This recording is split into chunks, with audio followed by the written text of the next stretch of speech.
Hi, welcome back to my bedroom floor, and here we're going to start writing out our new problem for today. So we are going to be looking at two tanks, and we've been looking at tanks a lot, but sorry, I kicked the chair that's holding my computer that's recording me. Okay, so we have a tank right here. We have two flow rates coming in. We're going to call this one U1, that one U2.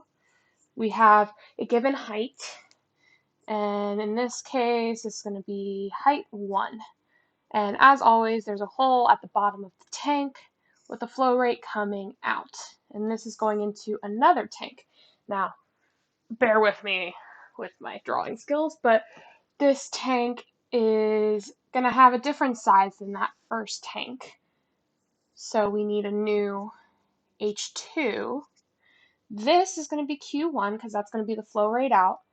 And then we're going to have another flow rate coming in, and that's going to be U3. So all external sources coming in is going to be labeled with a U, and all sources coming out is going to be labeled with a Q. UQ. Okay? So this one also has a hole at the bottom, and coming out, that is Q2. So this is our system that we're looking at. And so we're going to set up our balance, and that's going to start out with, as always, our flow rate in minus our flow rate out. So for tank 1,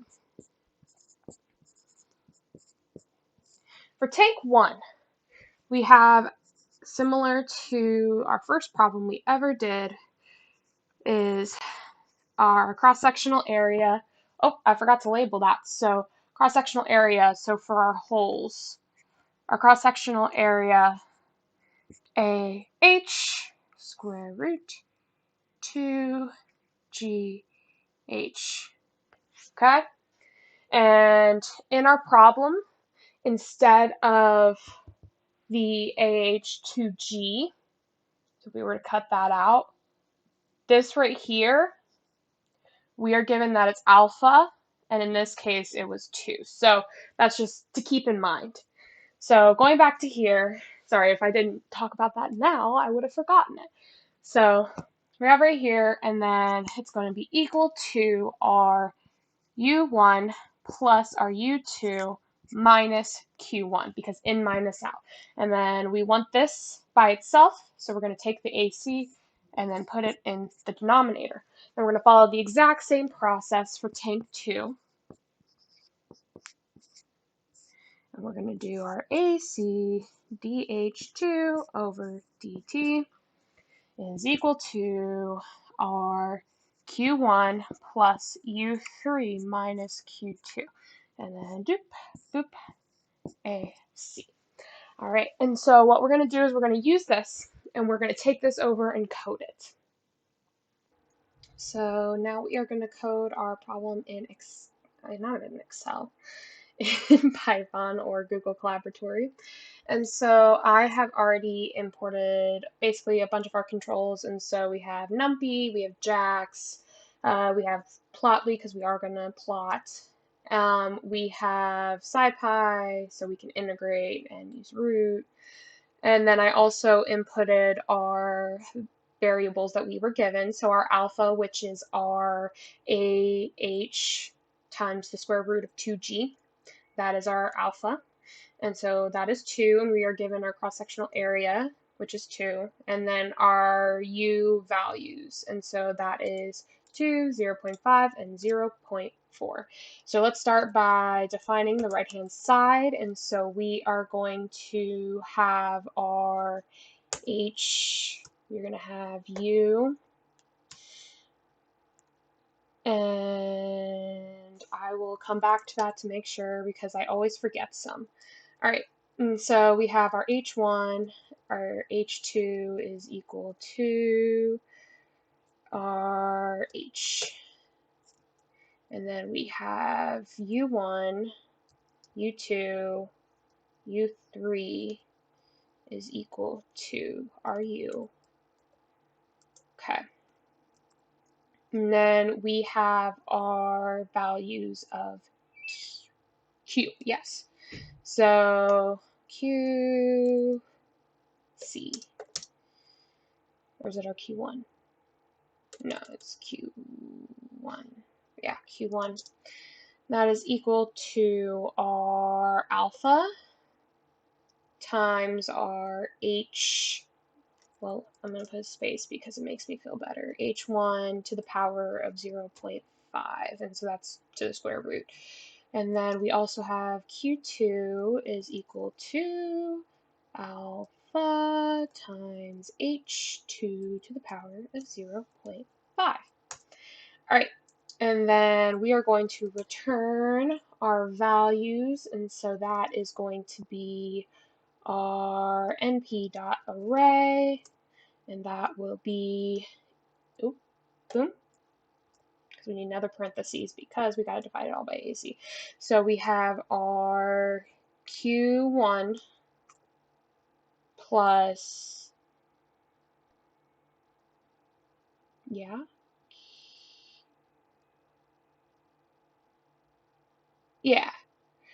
sorry, my brain wasn't working. Q1 plus, no, Andrea. U1 plus U2 minus Q1. And that is all over AC. And then the second one is U3 plus Q2. Not Q2, Q1. Q2, Q1 minus Q2. I'm having a time today. AC, shift enter. Perfect. So that is our right-hand side. All right, so now we're going to do our H initial. And that is going to be equal to our root lambda, and that is x naught is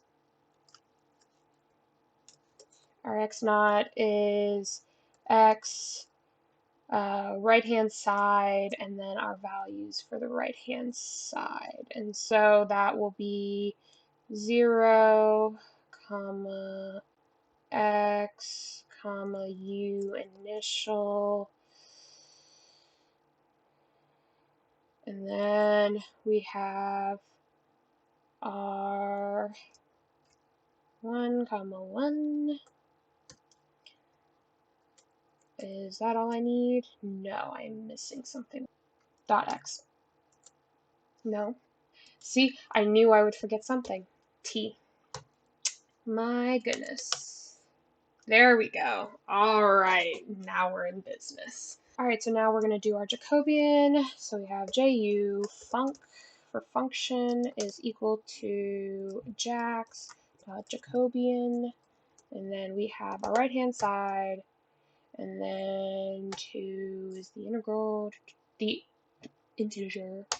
Sorry, ju is equal to ju underscore function, and then our values are going to be 0, comma h initial, and then u initial, shift enter.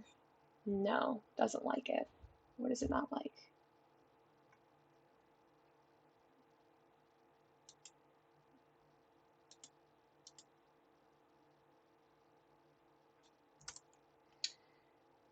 Oh, is it because I did the 2? Oh yeah, because I'm supposed to do JH first. Jax, done, Jacobian, right hand side, 1. Then, oh, no, there we go. Alright.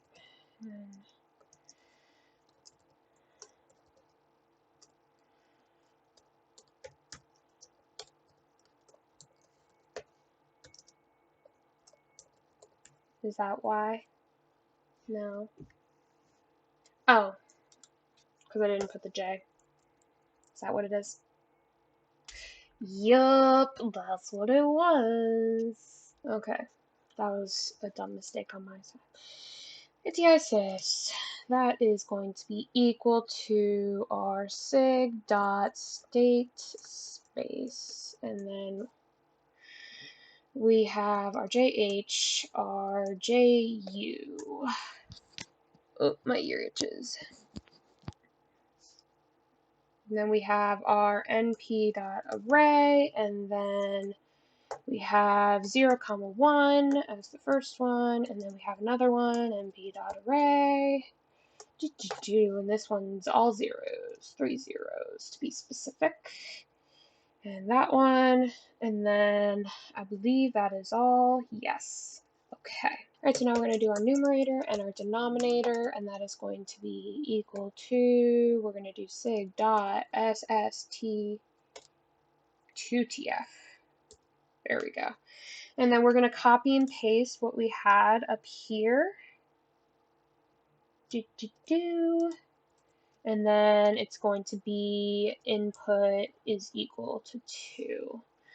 Alright, and then we are going to print this out. We are going to print our numerator and denominator. Alright, so that will be h2u3tf. So that's a transfer function.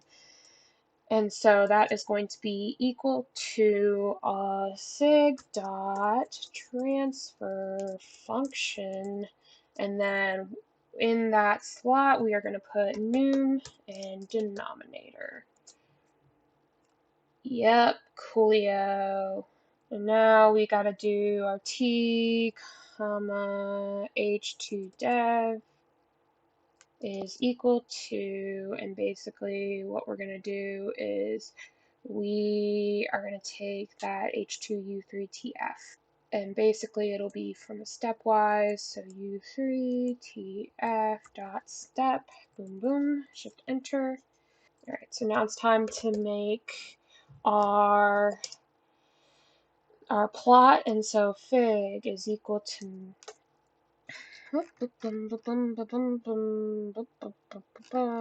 fig is equal to make underscore subplots. Boop boom. And then we have, we're gonna do fig dot add scatter. And then we have our x is equal to r8, no. Yeah, t. I forgot the underscore. X is equal to t. I was wondering why it wasn't prompting me for what I needed to put in. Ry is going to be equal that th2dev. Oop, I got a notification. Be quiet, phone. And then plus our h initial 1. Okay, sorry, remove the t.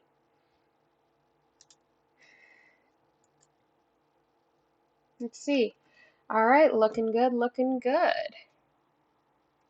So there we go. There is our linear function. So basically, what we're going to do next is we are going to take this and make it nonlinear and compare the graphs.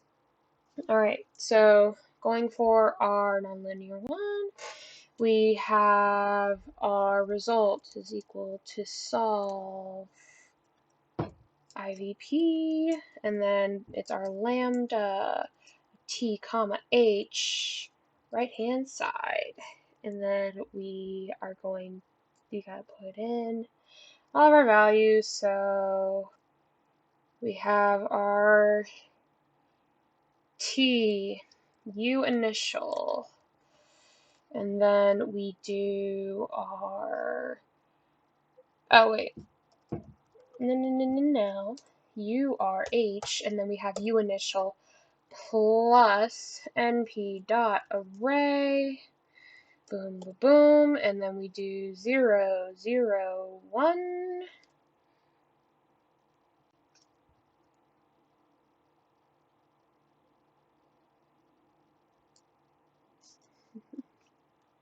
No comma, because you're going to end that guy, and then we're going to have from 0 to 20. Then we have h initial.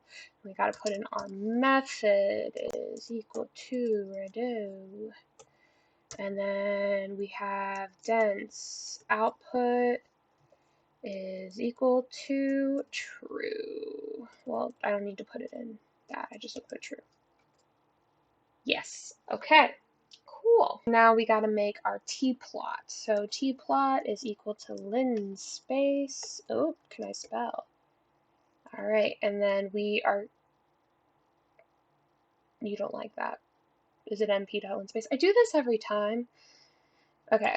I'm going to go 0 to 20, 100, and then our h1 comma h2 is equal to res of t-plot.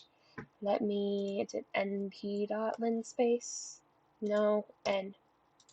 Shift enter. No, because I need res.sol. There we go. Okay, and I'm just basically going to take what I did up here, copy. I'm going to paste it down here, and then we're going to add in an extra piece. So name is equal to, this is going to be linear. And then we are going to take that, and then now we're going to put in our nonlinear one. This time, when we do our add scatter, our x this time is going to be t-plot. Our y this time is going to be h2. And then we are going to do name is non-linear. Shift enter. There we go. So here are our graphs for our linear and our non-linear. So you see our non-linear goes up a little higher. Cool. Looking good.